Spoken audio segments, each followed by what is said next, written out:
C'est le moment de fermer ses yeux. Ferme tes yeux. Concentre-toi. Et dis au Seigneur que me voici. Parle à mon esprit. Édifie-moi avant que je ne parte. C'est le moment. Est-ce que tu peux prier? Présente-toi au Seigneur en ce moment. Demande de t'édifier, de te parler.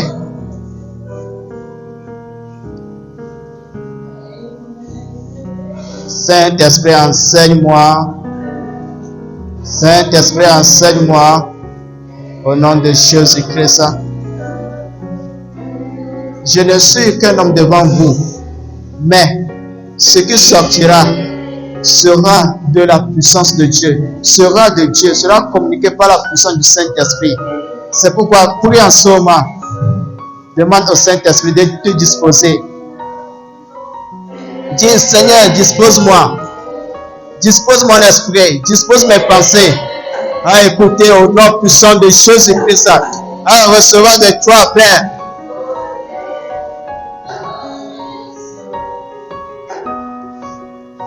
Alléluia. Alléluia. Tu peux t'asseoir. Mais n'ouvre pas tes yeux. Sois toujours concentré.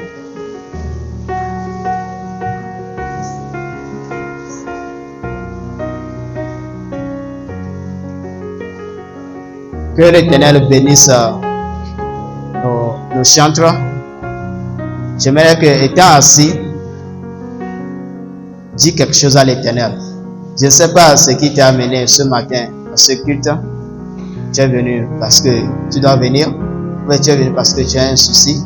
Ou tu es venu parce que tu veux être enseigné. Tu es venu pour recevoir quelque chose. Pour quelle raison es-tu venu à l'église ce matin?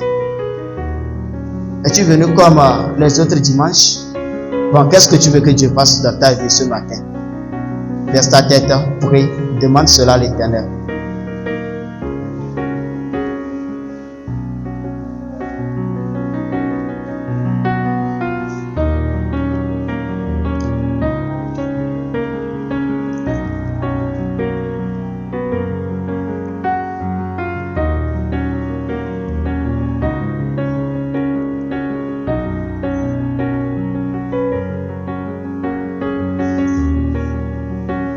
Dans le nom de Jésus-Christ, nous allons prier.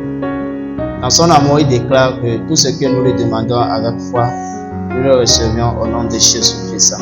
Alors, crois-le en ce moment que tout ce que tu as demandé au Seigneur Jésus, tout ce que tu as demandé en ce moment, qu'il a déjà exaucé et qu'il a déjà fait pour toi. Alléluia. Lève tes yeux, lève ta tête en ce moment.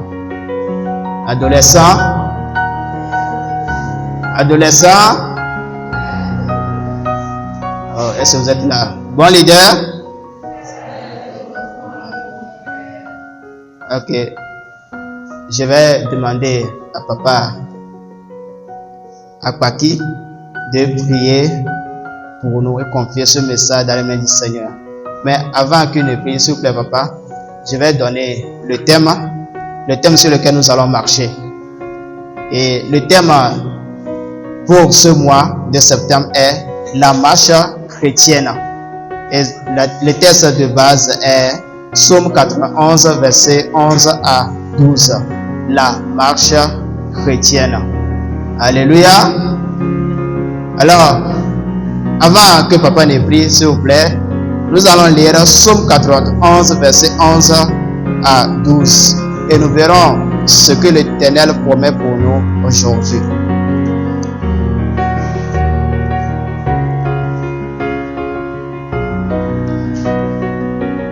Lisons dans le nom de Jésus. Psaume 91, verset 11 à 12. Verset 11. Car il ordonnera à ses anges de te garder dans toutes tes voies. Ils te porteront sur les mains, de peur que ton pied ne heurte contre une pierre. Alléluia. Est-ce que tu peux dire Amen? Alors, s'il vous plaît, papa, priez pour nous.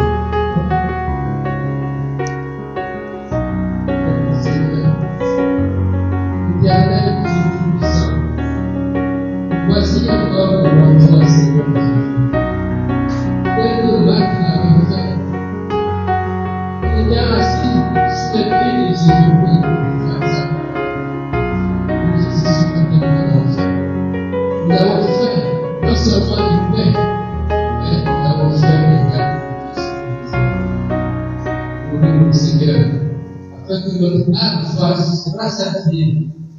Et que cette lumière que nous allons recevoir ce matin soit la lumière qui nous conduira toute notre vie. Seigneur Jésus, prépare tout notre esprit, notre intelligence à recevoir parole à parole.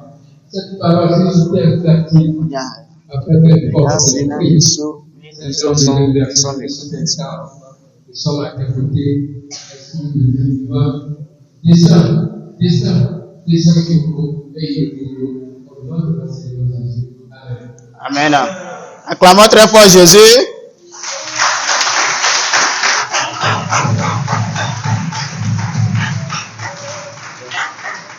Écoutons cette chanson.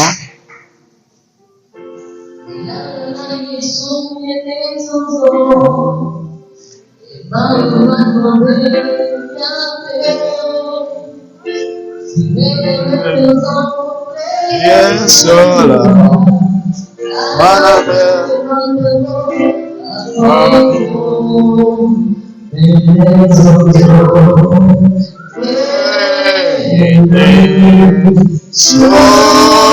sans enlever Jésus, mon paradis, les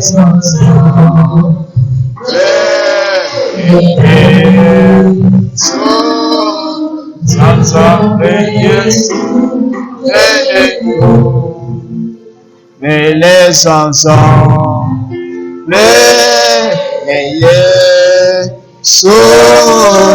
sans enlever Jésus, les morts canadiens, les chansons,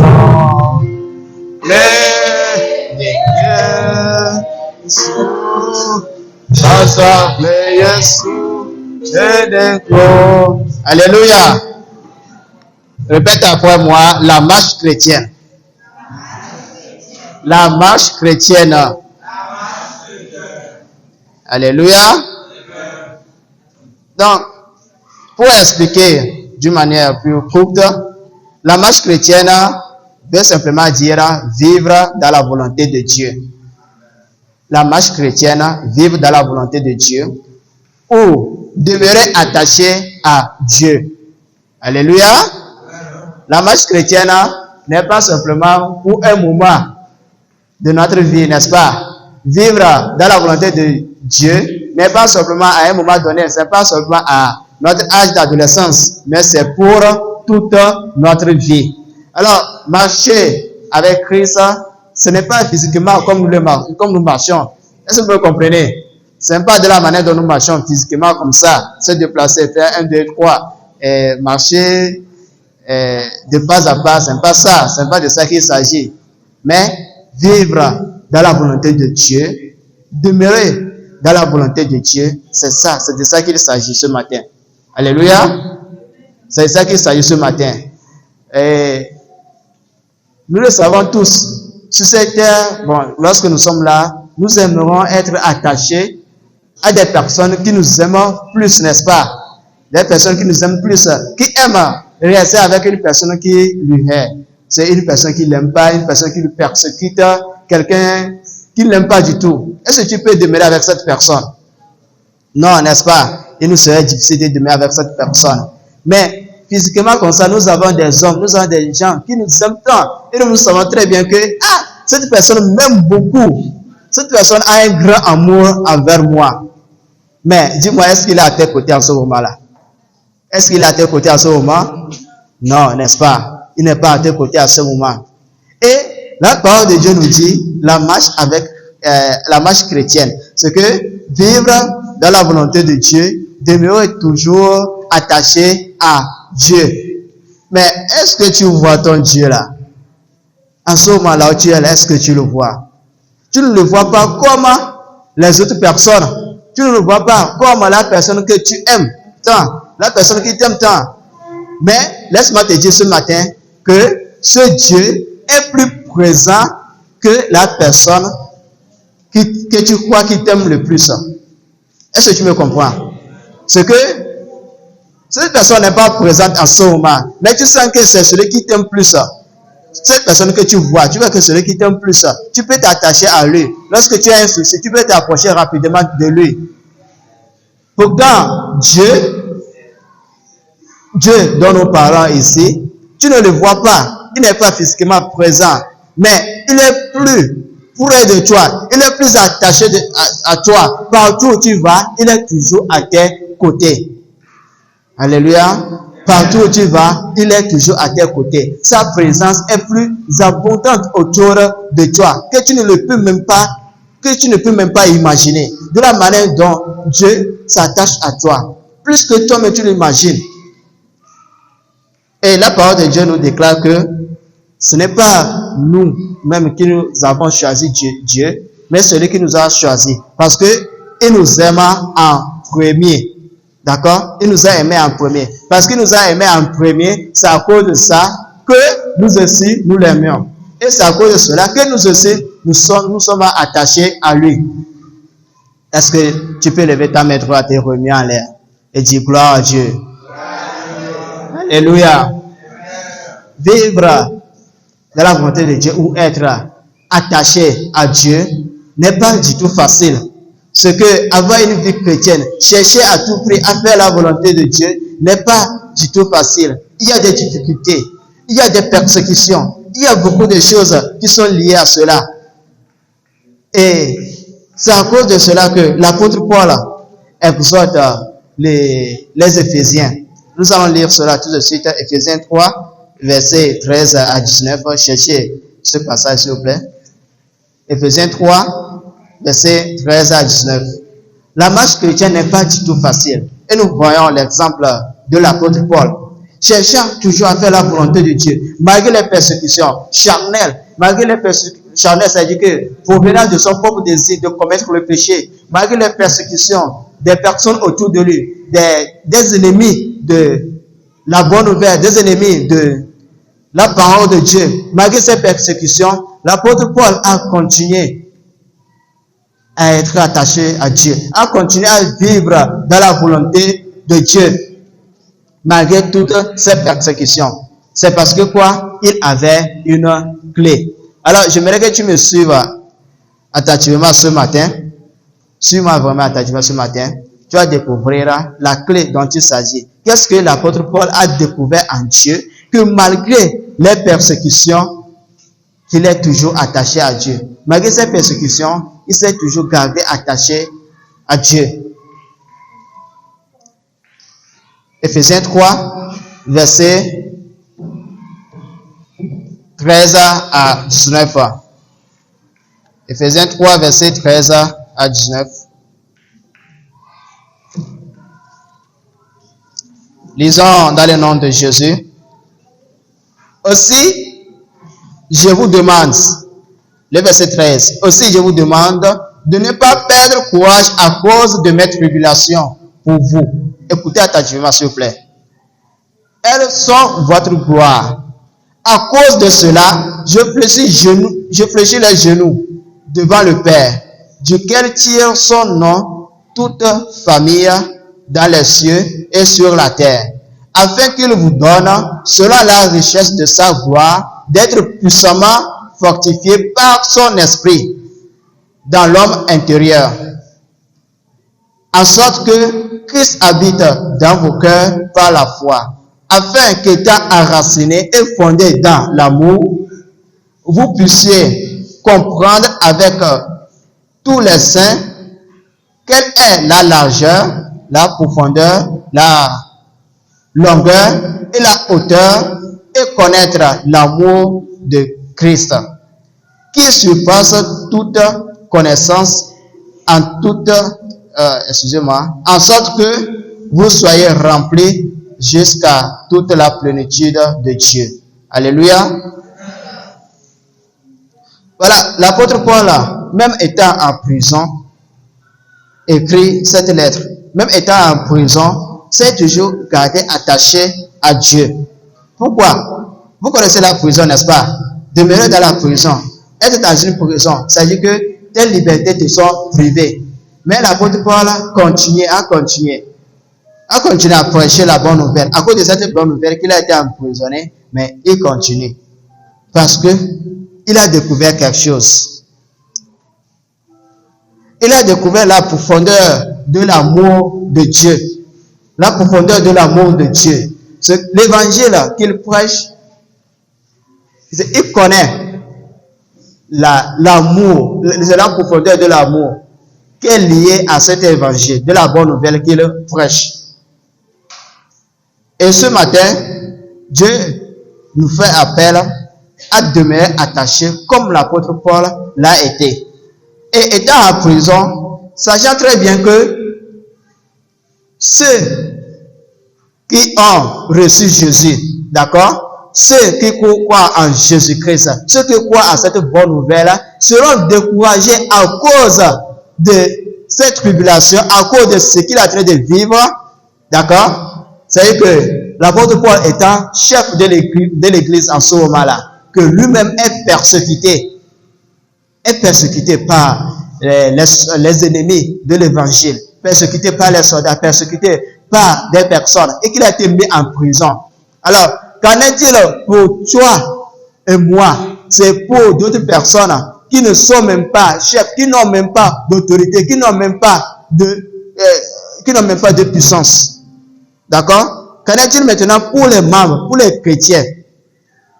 Donc, sans doute, ces personnes également seront découragées. Ils se diront que, là, si c'est comme ça, demeurer attaché à cet évangile que l'apôtre Paul a été prêché et que lui-même finit en prison. Alors, si c'est comme ça, moi aussi, je vais abandonner la foi chrétienne. Je ne vais plus m'attacher à cette foi-là.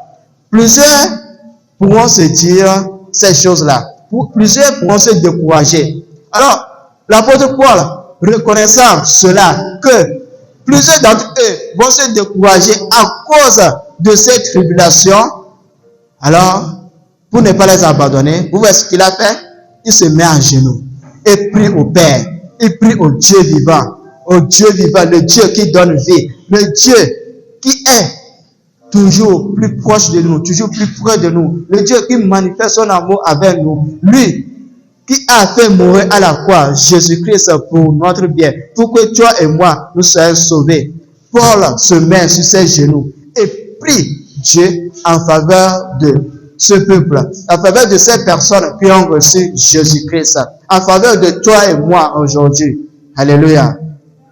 Pour que ces personnes ne soient pas découragées à cause de cette tribulation, parce qu'ils savent très bien que cette parole de l'évangile, cette parole de Dieu est la vraie et c'est elle qui donne la vie. Alors si ces personnes se découragent à cause de cette tribulation, alors ça dit que toutes ces personnes vont perdre la grâce, n'est-ce pas? Ils vont perdre le salut. Alors c'est pourquoi l'apôtre Paul se met à genoux et prie afin que Dieu leur révèle l'amour. D'accord? L'amour qu'il a pour eux. C'est la profondeur de l'amour qu'il a pour eux. La largeur de l'amour qu'il a pour eux. La longueur de l'amour qu'il a pour eux. Alléluia. Vous voyez que ces paroles sont très très très fortes. C'est la profondeur de l'amour de Dieu. La largeur de l'amour de Dieu. Et la longueur de la hauteur de l'amour de Dieu. Vous voyez? Donc, l'amour de Dieu est tellement immense, est tellement grand. Et c'est pourquoi nous interprétons cette chanson en disant, l'amour de Dieu est si merveilleux, l'amour de Dieu est si merveilleux, l'amour de Dieu est si merveilleux. Oh, quel amour, l'amour de Dieu, l'amour de Dieu est si merveilleux, l'amour de Dieu est si merveilleux, l'amour de Dieu est si merveilleux. Oh, quel amour, comment il est si beau, on ne peut le supporter, il est si grand, on ne peut le renverser, il est si large qu'on ne peut l'absorber. Oh, quel amour, comment il est si beau, qu'on ne peut le supporter, il est si bas, qu'on ne peut le embêter, il est si large, qu'on ne peut le contourner. Oh, quel amour. Alléluia. L'amour de Dieu est tellement si vaste, est tellement grand. Pour toi en ce moment-là, l'amour de Dieu est tellement grand. Et d'une manière que l'amour de Dieu est tellement grand qu'on n'arrive même pas à reconnaître.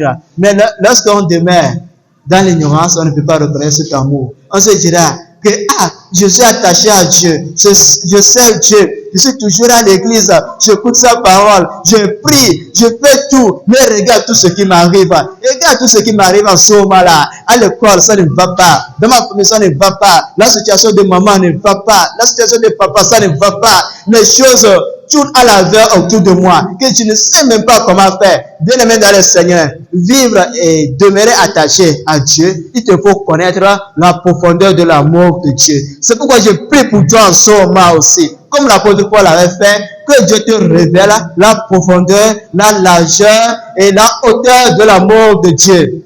Alléluia. Que Dieu te révèle l'amour qu'il a pour toi. C'est que lorsque tu es en Christ, il y a des choses, beaucoup de choses qui arriveront. Beaucoup de persécutions qui vont venir. Mais Dieu promet dans sa parole que quoi? Qu'il ne t'abandonnera pas. Qu'il ne t'abandonnera pas. Et il n'a pas abandonné l'apôtre Paul. Vous le savez, qu'il ne l'a pas abandonné. Est-ce qu'il a demeuré dans la prison? Est-ce qu'il est resté là-bas toute sa vie? Il l'a délivré, n'est-ce pas? C'était un moment de persécution, qu'il pouvait mourir là-bas, n'est-ce pas? Mais Dieu l'a délivré, parce que Dieu l'aime. C'est à cause de cela qu'il l'a délivré. Alors, c'était une persécution pour l'apôtre Paul sur sa marche chrétienne. Et nous aussi, nous sommes persécutés d'une manière ou d'une autre. Si ce n'est pas la prison, il y a d'autres choses également qui arrivent. Alors nous allons découvrir ce matin l'amour de Dieu sur 3 plans. Alléluia. Sur 3 plans. Pour ne pas oublier certaines choses. Voilà. Le sous-thème que je donne à ce thème, d'accord? Le sous-thème que je donne à ce thème est l'amour de Dieu, source d'énergie pour la marche chrétienne. Alléluia. Je répète, l'amour de Dieu, source d'énergie pour la marche chrétienne. Il arrive à certains moments de la vie que tu sens que autour de toi qu'il n'y a rien. C'est autour de toi, tout est devenu sec, tout est devenu comme un désert, tu te sens seul. Face à des situations, face à des problèmes, tu te sens seul. Tu ne sais vraiment vers qui aller pour avoir le secours. Et ça se manque que l'ennemi profite pour te cribler. C'est que l'ennemi profite pour te saisir. L'ennemi profite pour te détruire. Mais l'énergie que tu dois avoir pour continuer cette marche, d'accord, il te faut reconnaître la profondeur de l'amour de Dieu. L'amour que Dieu a pour toi. Si tu as cette connaissance, si tu connais très bien ce qu'est l'amour de Dieu pour toi, ce que Dieu veut vraiment de toi, d'accord? Peu importe ce qui se passera, peu importe les moments de faiblesse, peu importe les moments difficiles, tu auras toujours cette force de continuer avec Dieu. Alléluia. Alors, dans la marche chrétienne, nous avons des persécutions. Nous avons également le péché et nous avons également le désespoir face au manque d'exaucement de nos prières. D'accord? Soit le désespoir face au manque d'exaucement des prières. Ce que tu as attendu, tu as longtemps prié pour certaines choses et arrivé à un moment donné, tu es découragé. Tu te dis que c'est comme si ceci, Dieu ne le fait pas. Il y a un témoignage, une femme qui cherchait un mari, qui voulait se marier. Elle se voit qu'elle a avancé en âge, qu'elle a 35 ans, bientôt 40 ans. C'est qu'elle dépasse même 35 ans, bientôt 40 ans, mais qu'elle n'a pas encore de mari. Et elle dit à un frère que que ceci là Dieu ne peut pas faire, qu'elle a beaucoup prié. qu'elle a longtemps prié, elle a demandé quelque chose à Dieu, elle a demandé marier à Dieu, mais jusqu'à présent, ce n'est pas encore exaucé. Et il dit au frère, et elle dit au frère que ceci, Dieu ne peut pas le faire. Qui te dit que Dieu ne peut pas le faire? Hein? Qui te dit que Dieu ne peut pas le faire? C'est qu'arrivé à un moment donné, cette femme a oublié l'amour que Dieu a pour elle. Et vous savez ce qu'elle a fait? Elle s'est détournée de la voie chrétienne.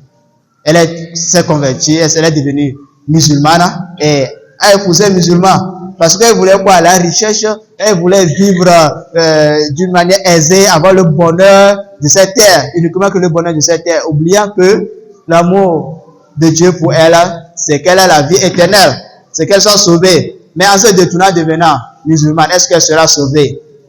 Et alors, la question est de savoir, est-ce qu'elle a vraiment reçu son mariage? L'homme qu'elle a eu en devenant musulmane, est-ce qu'elle se réjouit vraiment de ce foyer? Et les témoignages, d'après ce qu'elle dit, c'est qu'elle ne se réjouit pas. Elle n'a pas le bonheur dans son couple. Parce que quoi? À un moment donné, elle a perdu cet amour. Elle a perdu cette persévérance. Elle a eu le désespoir. Et elle est tombée dans la ruine. C'est qu'elle s'est détournée de Dieu. Et l'ennemi l'a détruit comme ça. Vous voyez? Alors, face au désespoir, plusieurs personnes perdent leur salut. D'accord? Il y a plusieurs qui perdent leur salut à cause du désespoir. Alors, le premier point que nous allons voir, s'il vous plaît, c'est l'amour de Dieu pendant le péché. L'amour de Dieu pendant le péché. Alléluia. Nous avons l'habitude de dire que c'est l'esprit est bien disposé, mais la chair est faible, n'est-ce pas? Et nous sommes à chaque jour, nous faisons face à des tentations. Il y a des tentations qui viennent, il y a le péché qui est toujours là, d'accord? Et on tombe toujours dans le péché. À chaque moment que tu tombes dans le péché, il y a un sentiment qui vient. Est-ce que vous le savez? Il y a un sentiment qui vient, qui est la culpabilité. En fait, la culpabilité t'amène à te corriger, t'amène à te repentir. Mais demeurer aussi longtemps dans la culpabilité, pendant des années dans la culpabilité, à cause du péché que tu as commis il y a de cela 2 ans, de cela 3 ans, tu te culpabilises. Mais de cela que tu continues toujours à te culpabiliser, à vivre dans la culpabilité, ce n'est plus une culpabilité pour te convertir, pour t'amener à te repentir, mais c'est une culpabilité qui t'amène à te détruire. Et vous savez, ce sentiment a existé depuis le commencement, avec Adam et Ève. Lorsque Adam et Ève ont péché, alléluia, praise the Lord. Est-ce que vous êtes là? Est-ce que vous êtes là? Ok, donc nous continuons. Lorsque Adam et Ève ont péché, vous savez ce qu'ils ont fait? Ils se sont cachés de la face de Dieu.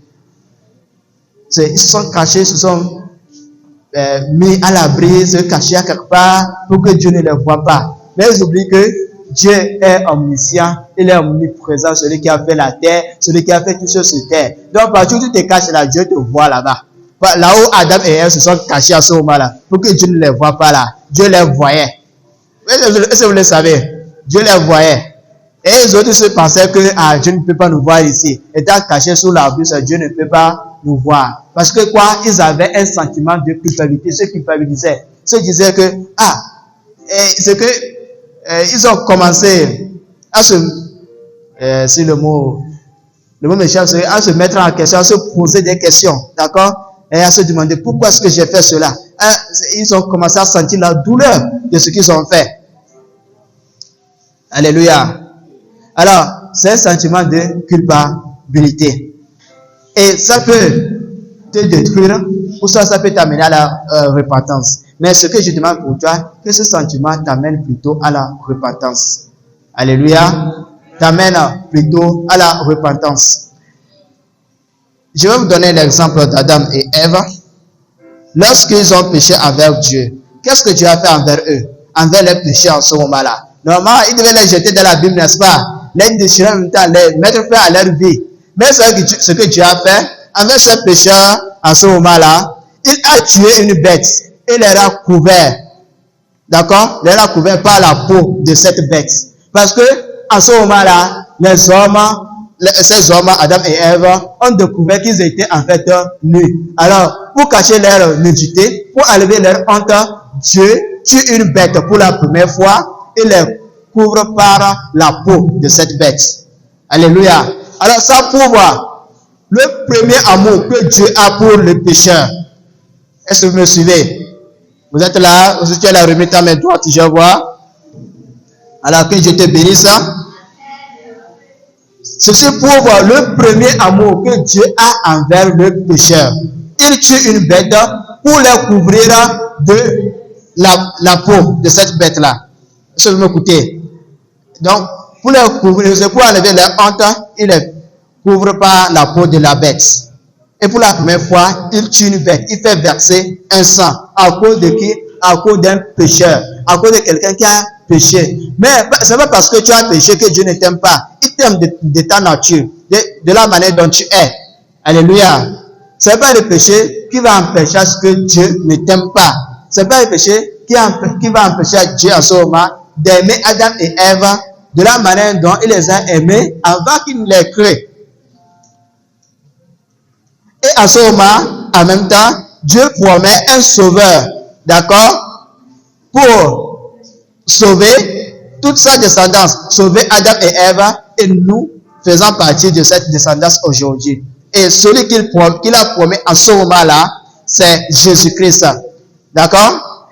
Le pécheur, quelqu'un, Adam et Ève, qui ont péché en ce moment-là, Dieu promet en même temps un sauveur, promet quelque chose pour les enlever de ce péché, pour les délivrer de ce péché. Et aussi, Dieu manifeste un grand amour envers le pécheur, en faisant mourir à la croix son fils, Jésus-Christ. Alléluia.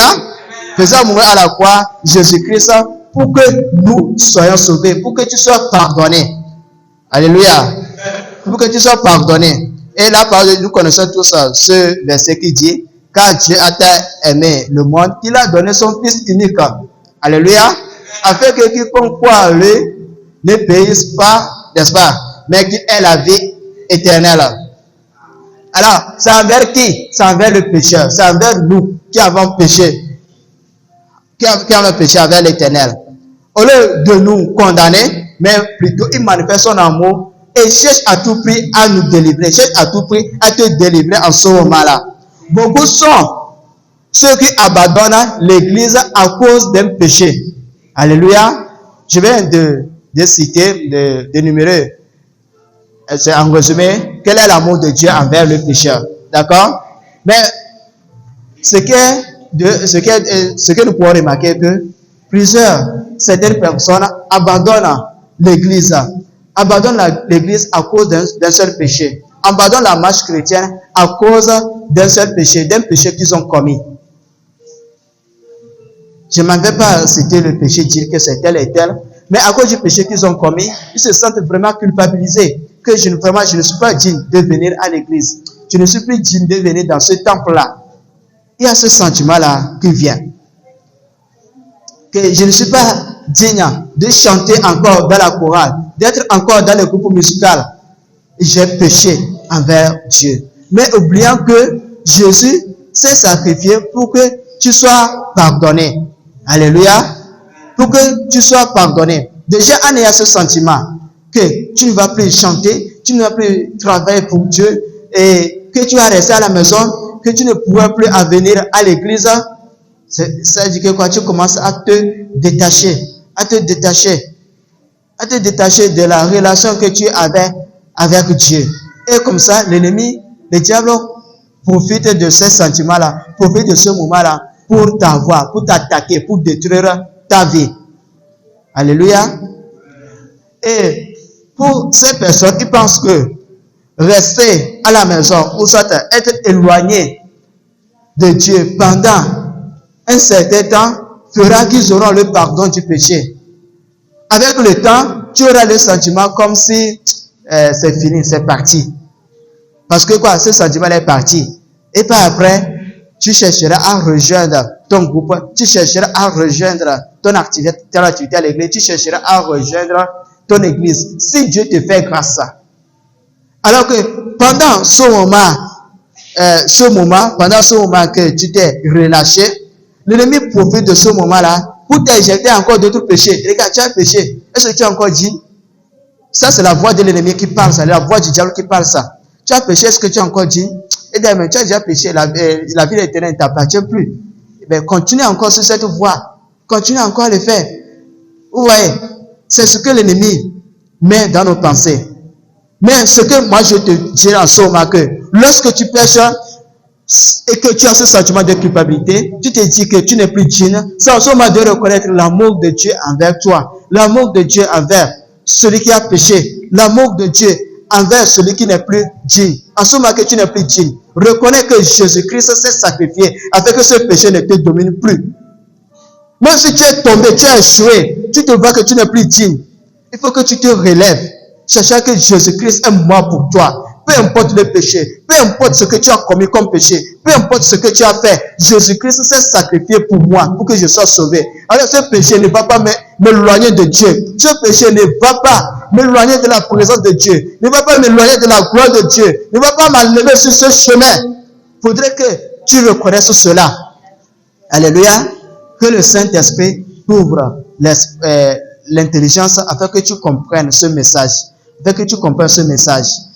Dieu ne voudrait pas que tu t'égares à cause du péché que tu as commis, que tu restes à quelque part, tu as commis l'impudicité, que par accident, tu as eu un enfant et puis c'est fini, tu es resté à la maison, que tu ne vas plus adorer Jésus. Alors qu'en es-tu pour ton salut? Pourquoi est-ce que Jésus maintenant s'est sacrifié pour toi? À cause du péché, tu as abandonné l'église. À cause du péché, tu as abandonné l'adoration chrétienne?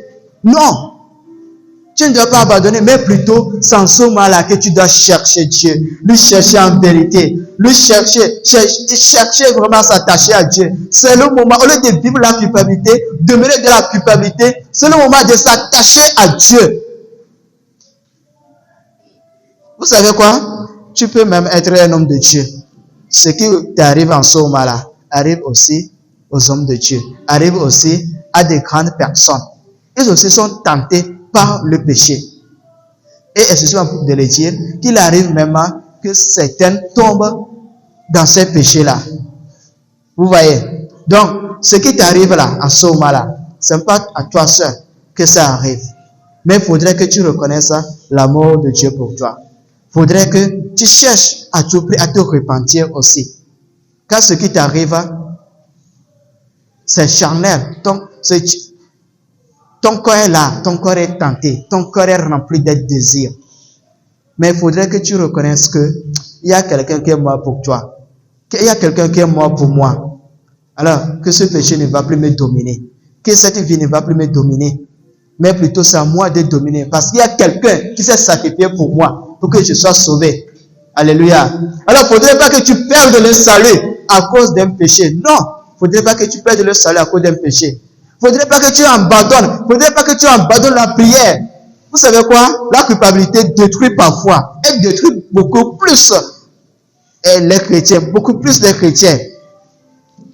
Lorsque tu as commis un péché, lorsque tu vis dans un péché, et au moment de prier, tu te dis que est-ce que Dieu écoute vraiment ma voix?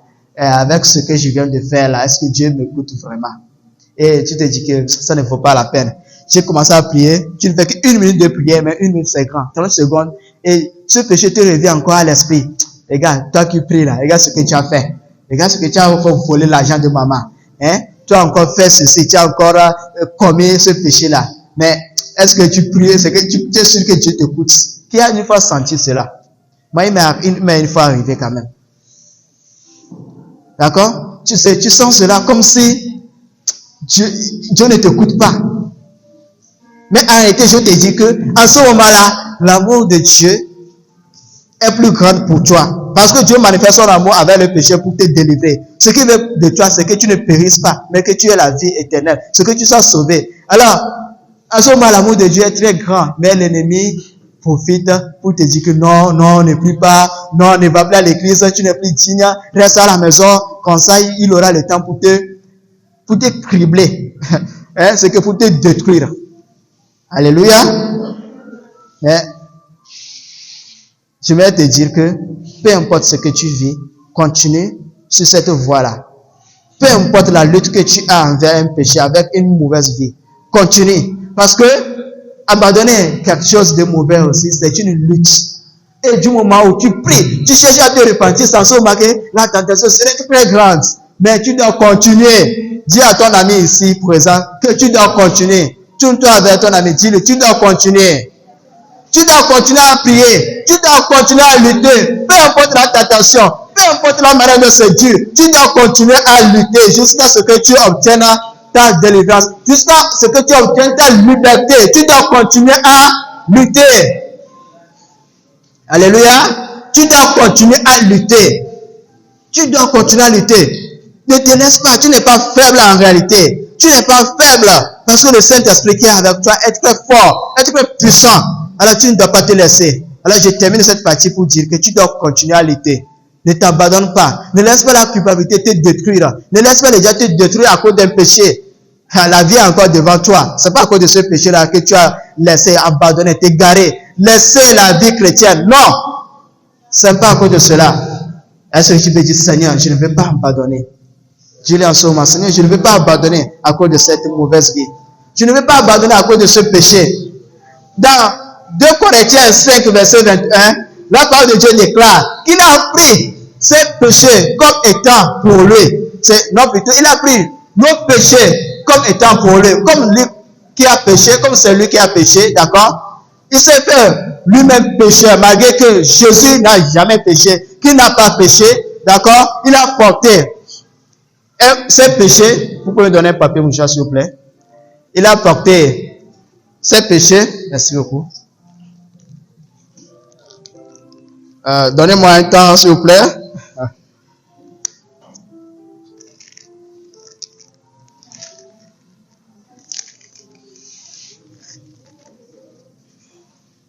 Okay, merci. Alléluia. Bon, nous allons continuer dans le nom de Jésus. C'est qu'il n'a jamais péché. Est-ce que tu le sais? Qu'il n'a jamais péché.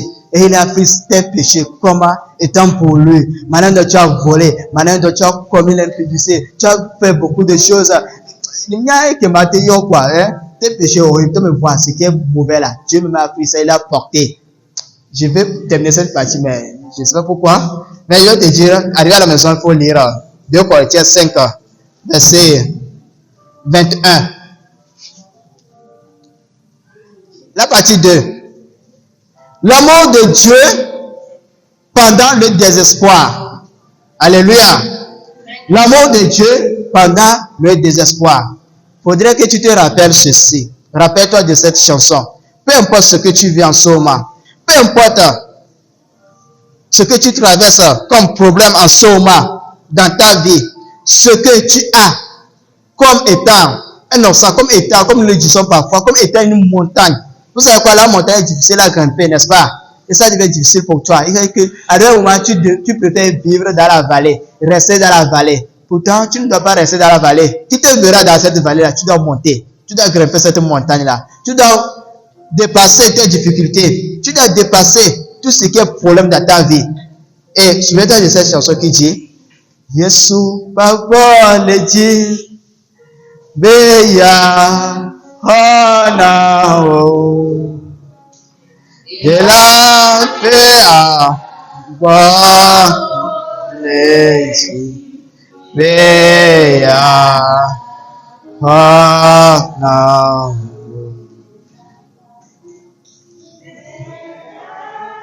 Pardonne dit,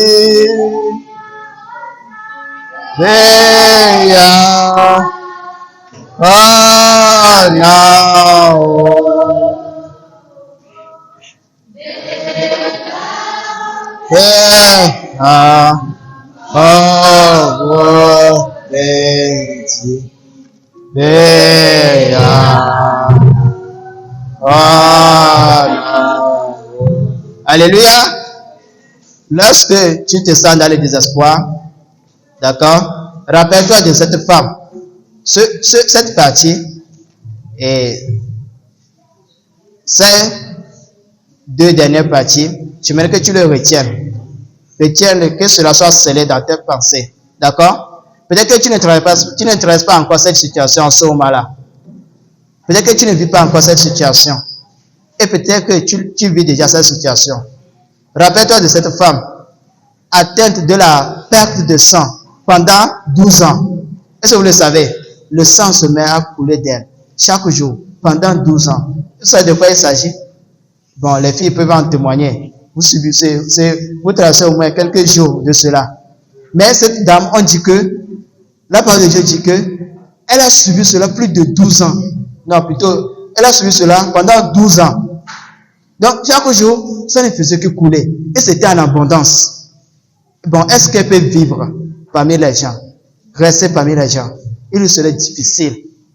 Vous voyez? C'était une souffrance pour elle. Elle priait, elle a cherché. La parole de Dieu nous dit que quoi? Qu'elle a fini bien auprès des médecins. Elle a fini toute sa richesse auprès des médecins, cherchant à trouver une solution. Donc, autrement, cette femme-là, elle a droit même à vivre dans les désespoirs. C'est que c'est fini pour elle, quoi. Vous savez? Mais elle continue à chercher solution. Et ce jour-là, ce jour-là qu'elle a entendu parler de Jésus, elle a cru en cet homme-là, qu'est Jésus. Elle a cru en cet homme-là, elle se dit, il suffit juste que je touche son manteau, je serai guéri. C'est cette fois que cette dame a eu ce jour-là. Elle a touché son manteau, elle a été guérie. Alors je vais t'encourager, toi ce matin. Persévère jusqu'à toucher le manteau de Jésus. Persévère jusqu'à toucher le manteau de Jésus. Peu importe la manière dont tu es affligé, la manière dont tu es fatigué à cause des persécutions. Tu es fatigué à cause du manque de à cause du manque de solutions dans ta vie. Continue à persévérer. Il y a cette dame également qui s'appelle Anne, qui a souffert de stérilité pendant des années. Mais vous savez quoi? Dieu fait grâce aux personnes qui persévèrent. Anne a persévéré. Anne a persévéré à chercher la face de Dieu, malgré la honte, malgré ce qu'elle subissait dans sa famille. Et Dieu lui donna un enfant. Et cet enfant que Dieu lui donne, aujourd'hui nous parlons de lui. Aujourd'hui nous donnons le nom de cet enfant à nos enfants. Parce que quoi? Dieu a accompli un miracle. Dieu a accompli un merveille dans la vie de cette femme. Et cet enfant s'appelle Samuel. Alléluia. Donc vous voyez que pendant le désespoir, tu dois reconnaître que Dieu exauce. Alléluia. Dieu exauce. Peu importe la durée, peu importe ce que tu cherches, peu importe ce que tu cherches en Dieu, sache que Dieu exauce. Dieu exauce. Dieu a toujours exaucé des personnes. Dieu a toujours exaucé. Ceux qui ont persévéré avec Dieu ne sont pas restés comme ça. On n'a pas dit que Anne a persévéré jusqu'à mourir. Que cette dame qui avait la perte de sang a connu la mort pendant cette douleur, mais plutôt elle a été guérie. Alors, si tu crois, tu seras aussi guéri. Alléluia. Rappelle-toi de cette parole qui dit que dans Luc 4, verset 18, qui dit, oui, tu veux lire? Luc 4, verset 18. Voilà. Luc 4, verset 18. Car l'Esprit de Dieu est sur moi. Qui connaît ce verset? Oui. Luc 4, verset 18 qui dit, lisons dans le nom de Jésus. L'Esprit du Seigneur est sur moi parce qu'il m'a oint pour annoncer une bonne nouvelle aux pauvres. Il m'a envoyé pour guérir ceux qui ont le cœur brisé. Alléluia. Voici alors un grand message. Voici la grande mission de Jésus-Christ sur terre. Lorsque Jésus est venu, voilà ce qu'il a dit. Que l'Esprit de Dieu est sur lui, n'est-ce pas? Alors, l'Esprit de Dieu est toujours présent, toujours là, se manifeste, cette même puissance se manifeste. Alors, si la parole de Dieu dit que la puissance de l'Esprit de Dieu est sur lui, pour faire quoi? Pour guérir les cœurs brisés. Toi qui vis le désespoir en ce moment, toi qui traverses un moment aussi difficile en ce moment, que tu as un cœur brisé, sache que l'Esprit de Dieu est là pour te guérir. Alléluia. Pour te guérir. Alléluia.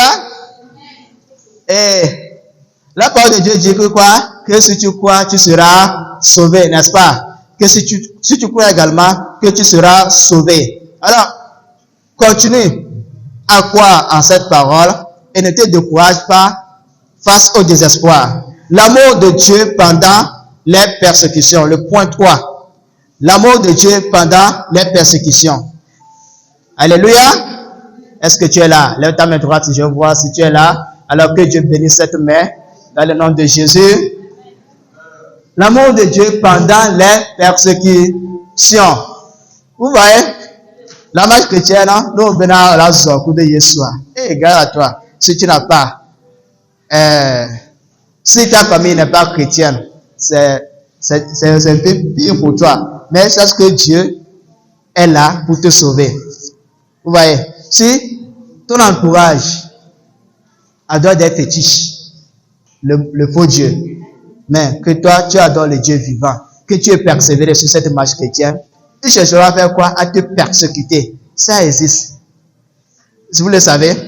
Mais Dieu promet la victoire à ceux qui s'attachent à lui. Alléluia. Il y a la persécution dans la marche chrétienne. Cherchant à être toujours attaché à Dieu, il y a des persécutions qui arrivent. Mais Dieu promet de te délivrer. Vous savez quoi? Le moment où il quittait, Jésus-Christ quittait terre pour se rendre au Père, vous savez ce qu'il a dit à ses disciples? Matthieu 28, verset 20, si je ne me trompe pas. Matthieu 28, verset 20. Qui peut le lire, s'il vous plaît? Matthieu 28, verset 20.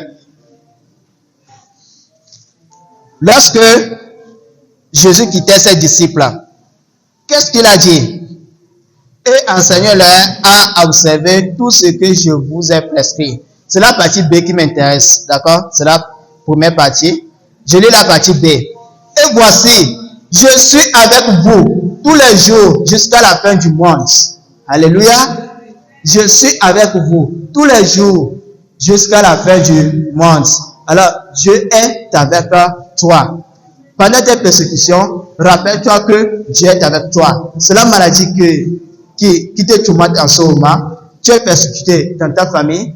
Tu es persécuté dans ton entourage. Ce sont tes études. Je ne sais pas ce qui est constitué une persécution dans ta vie. Sache que Dieu promet être avec toi. Dieu est avec toi. Alléluia. Il promet être avec toi jusqu'à la fin de ce monde. Et je tiens à nous rappeler que avant de commencer, j'ai dit que la marche chrétienne, au chercher à être attaché à Dieu pendant toute sa vie, je viens de le dire, c'est chercher à être attaché à Dieu, ce n'est pas pour un moment donné de sa vie, mais c'est pour toute sa vie. Hein? C'est pas à un âge donné.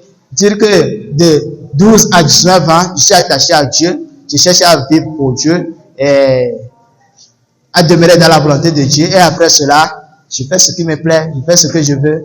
Non, c'est pas ça. Alléluia. Mais c'est pour toute la vie.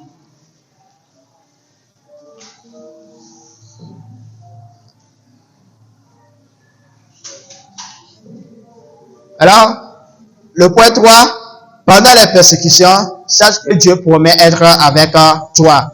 Et celui qui demeure sous le refuge, celui qui demeure attaché à Dieu, peu importe les persécutions, regardez ce que Dieu promet à cette personne dans Psaume 91, verset 11 à 12. Psaume 91, verset 11 à 12. Lisons dans le nom de Jésus. Car il ordonnera à ses anges de te garder dans toutes tes voies. Alléluia. Il ordonnera à ses anges de te garder dans toutes tes voies. Est-ce que tu comprends ça? C'est que il ordonnera à ses anges de te garder dans toutes tes voies. C'est comme si vous ne me comprenez pas encore. Hein.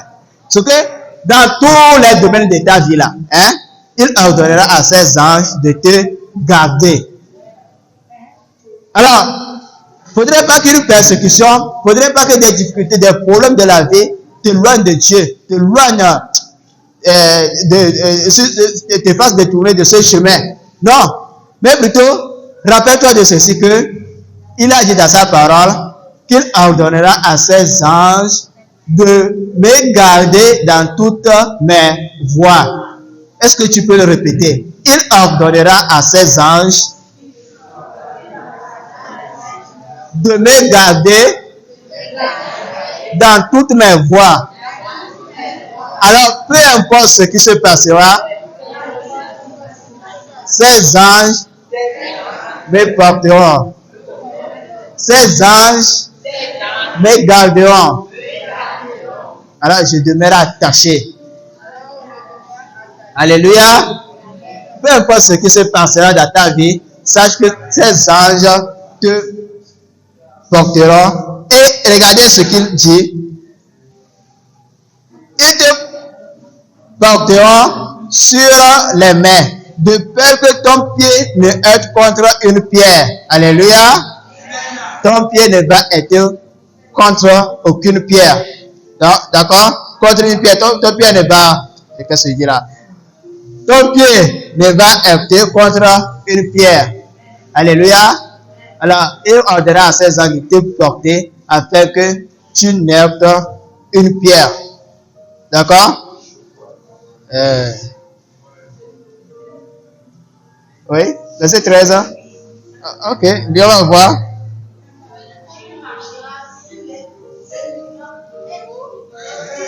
Voilà. Ok, je vais lire s'il vous plaît. Tu marcheras sur les lions et sur l'aspica. Tu fouleras les lionceaux et les dragons. Alléluia. C'est quoi ce lion devant toi? C'est quoi ce Goliath? C'est qui c'est ton corps là qui t'empêche de voler? C'est qui ce géant là qui t'empêche de marcher? C'est qui cette personne là qui constitue un lion dans ta vie? Qu'est-ce qui constitue un lion dans ta vie? Qu'est-ce qui constitue? Qu'est-ce qui constitue un obstacle que tu avances? Qu'est-ce qui t'empêche que tu avances? Il faut savoir que Jésus te donne cette force que tu marches sur eux. Alléluia. Il te donne cette force de marcher sur eux. Parce qu'il ne veut pas que tu prospères en Jésus jusqu'à obtenir sa gloire, jusqu'à obtenir sa bénédiction qui cherchera à se poser sur ton chemin. Mais sache que Dieu te donne la victoire. Alors que cette victoire te soit accordée dans le nom de Jésus. Alléluia. Alors, pour terminer, celui qui connaît la profondeur de l'amour de Dieu a une adoration particulière. Est-ce que vous le savez?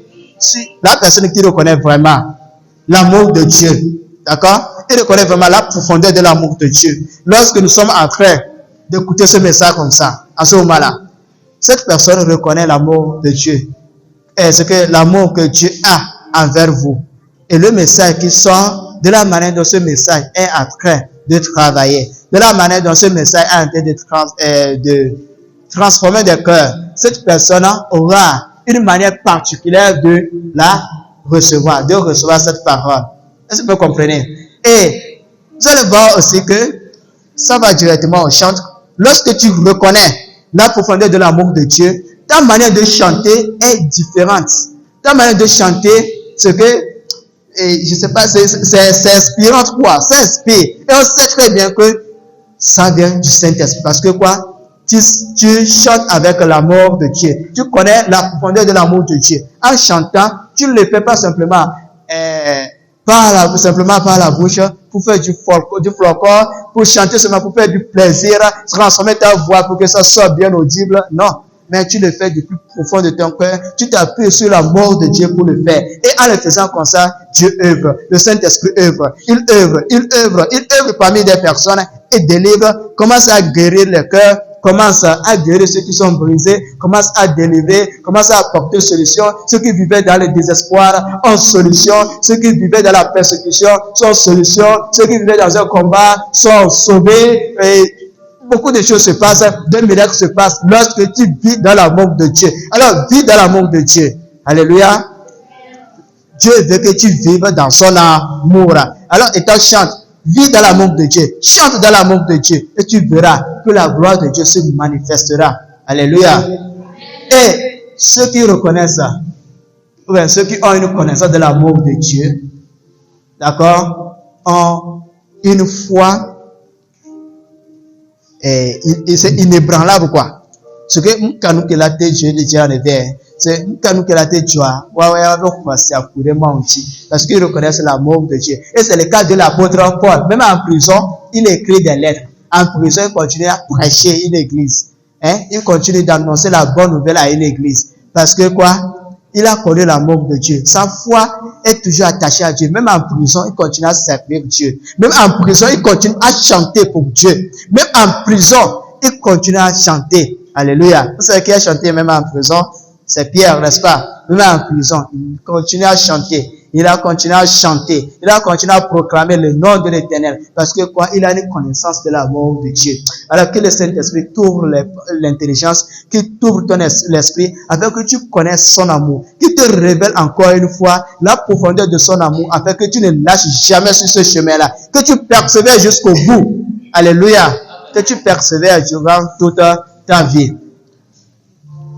Est-ce que tu peux te lever, mets-toi sur tes pieds en ce moment-là? Et commence à lui dire merci. Merci pour ce message. Merci.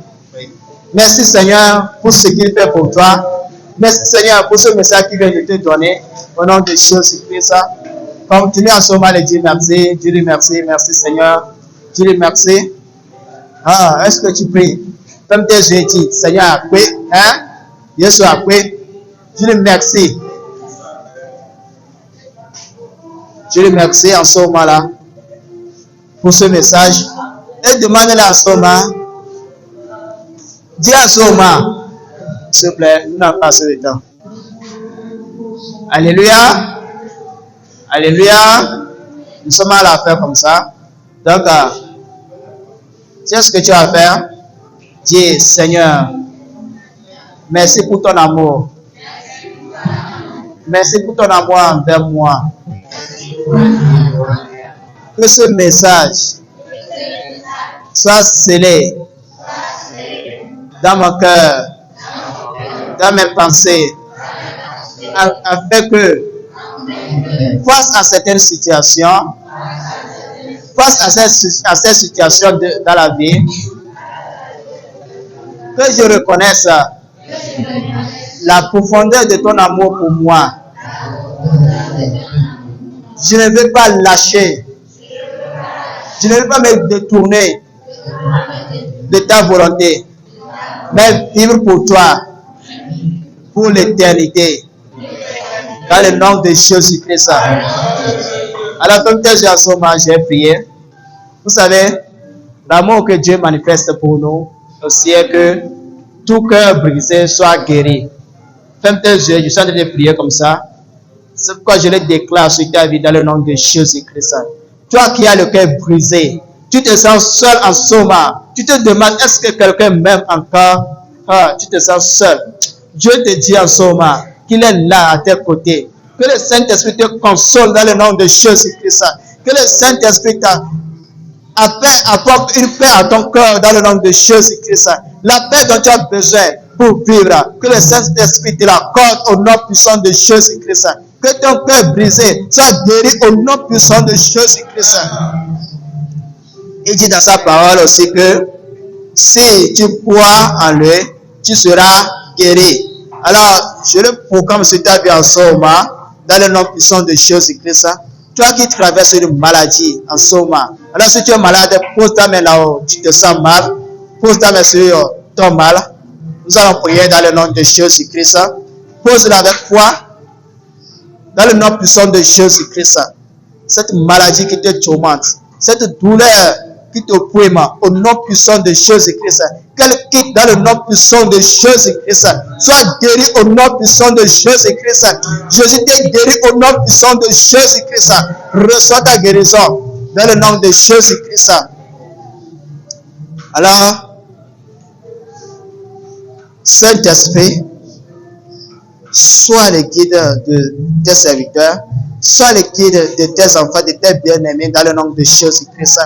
Fortifie-les dans le nom puissant de Jésus-Christ. Fortifie leur homme intérieur au nom puissant de Jésus-Christ. Fortifie leur homme intérieur au nom puissant de Jésus-Christ. Aide les papas à découvrir la profondeur de l'amour que tu as pour eux. Aide-les à découvrir encore ce que tu leur réserves au nom de Jésus-Christ, afin qu'ils ne se détournent point sur ce chemin, sur cette marche, papa, qu'ils ne se détournent point, mais qu'ils demeurent attachés à toi, au nom puissant de Jésus-Christ. Dans le nom de Jésus-Christ, Éternel, te disons merci. Merci Seigneur. Merci Seigneur pour ce que tu as fait. Merci Seigneur pour l'œuvre que tu as accomplie au nom puissant de Jésus-Christ. Car Seigneur, ce que même nous avons manqué de te demander, tu l'as déjà fait. Tes anges que tu as ordonnés pour nous protéger, Seigneur, que ces anges nous guident un peu partout où nous sommes. Que ces anges nous aident à éviter tout piège de l'ennemi au nom puissant de Jésus-Christ.